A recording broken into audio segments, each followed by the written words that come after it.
Production by Michael Lofton.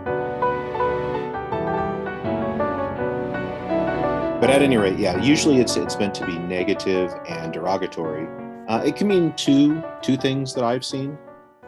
The first is Barlaam jumped ship with the Orthodox and he joined the Latins, and there's some sense in which he got a better deal with the Latins, and maybe you could think of him as kind of a turncoat.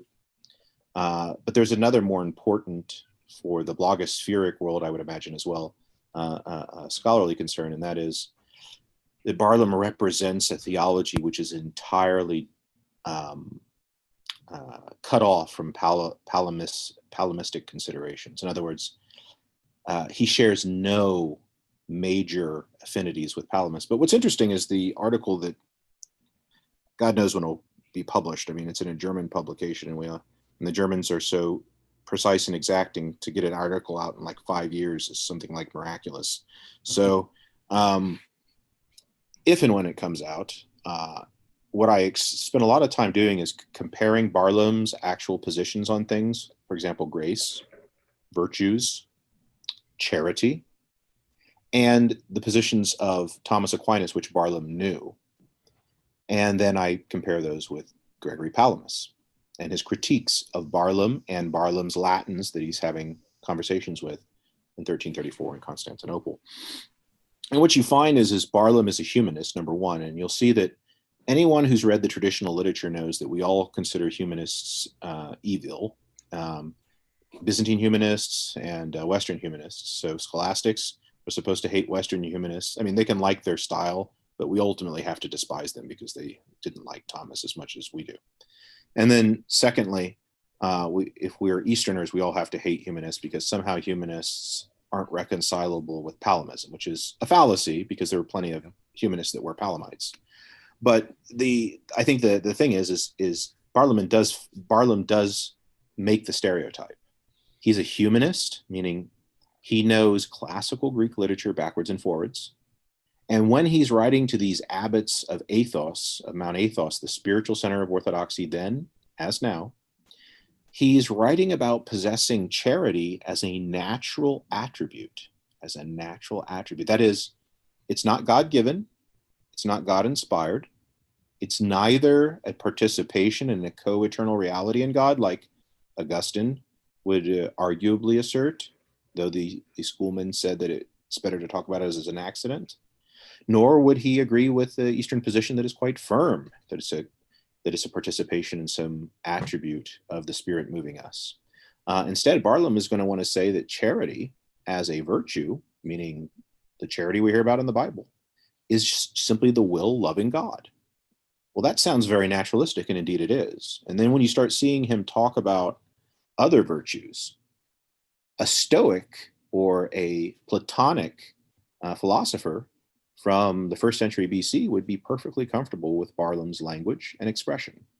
So Barlaam is a naturalistic speaker humanist.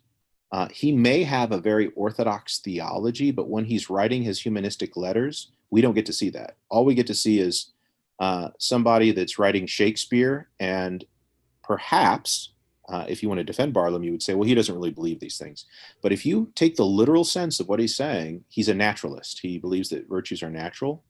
And he also thinks that the distance between God and created reality is so great that any kind of participation is, at best, the infusion of created ideas by God into our minds. So, God infuses into my mind a crayon. I know crayon supernaturally.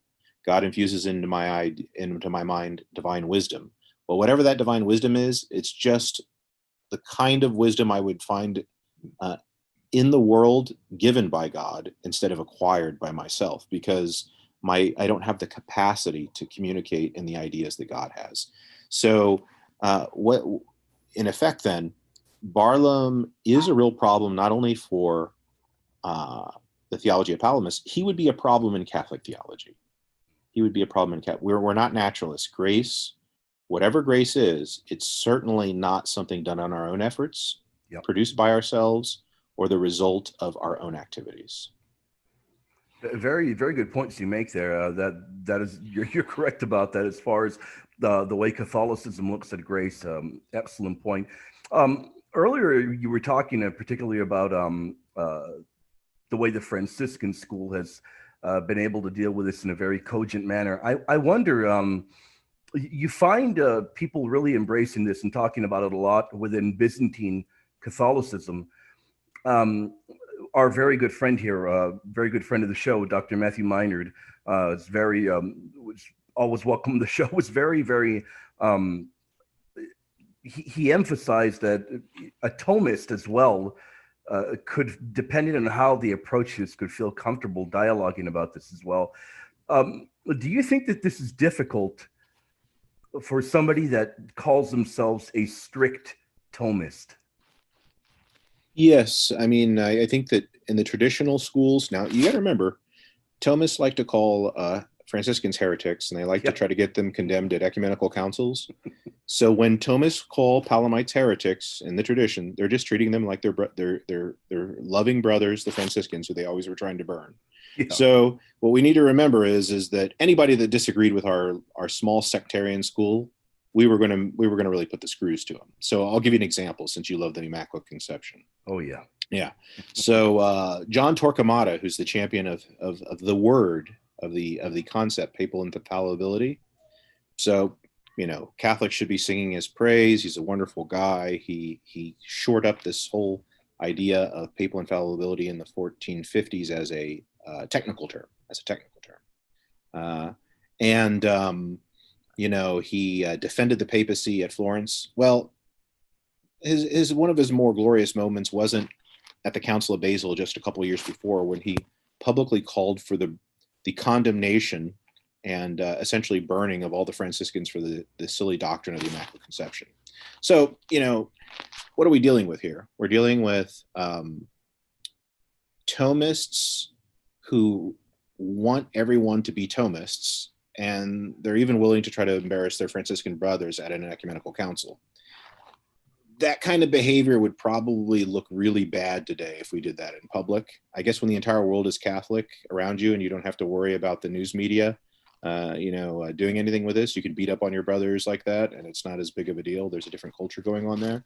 But I think that the thing that we have to see here then is when Thomists in the Middle Ages call Palamites, I should say Renaissance, call Palamites heretics, we need to be very, very cautious with what the context is they're using, because they're calling Franciscans heretics for the Immaculate Conception, right? They're yep. calling Franciscans heretics for the formal distinction in God's essence and his energies. So, of course, they're going to call Palamites heretics, because if Palamites are seemingly Orthodox, I'm sorry, if they are of an Eastern Orthodox profession, and worse, they seem to agree with Franciscans, all the more should they be heretics. So, what we have then is, does Thomism in a wider context, a strict Thomism, from its philosophical presuppositions, can it be reconciled with Thomism? I would agree with Matthew Minard, which is the strictest of Thomists just they can't buy it. They can't buy it. They think it compromises too much divine simplicity. But if any of them are trained in dogmatic theology, they know that they don't have the authority to call a Palamite a heretic. They only have the ability to call for the proper authority to examine this and to finally affirm once and for all that Palamas does exactly what they philosophically think he's doing, and that's undermining divine simplicity. So that they tried to get Palamism put on trial at Florence in 1437 and 1438. They formally petitioned Eugenius IV. They wanted to treat the essence and the energies question so that they could clobber those Palamites who were so mean to their buddy Demetrius Cardanes, whom whom our friend Locutus loves so much.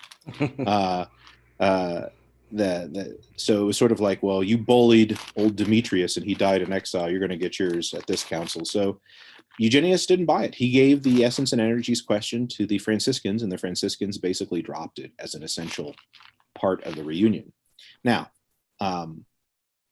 in conclusion, then, what shall we say? We should say that any, I think, self-respecting Thomas of a strict observance is going to have major problems with Palamas, but he's also going to have major problems with the Franciscan position, pretty much on equal terms if he actually knows the Franciscan position as it exists.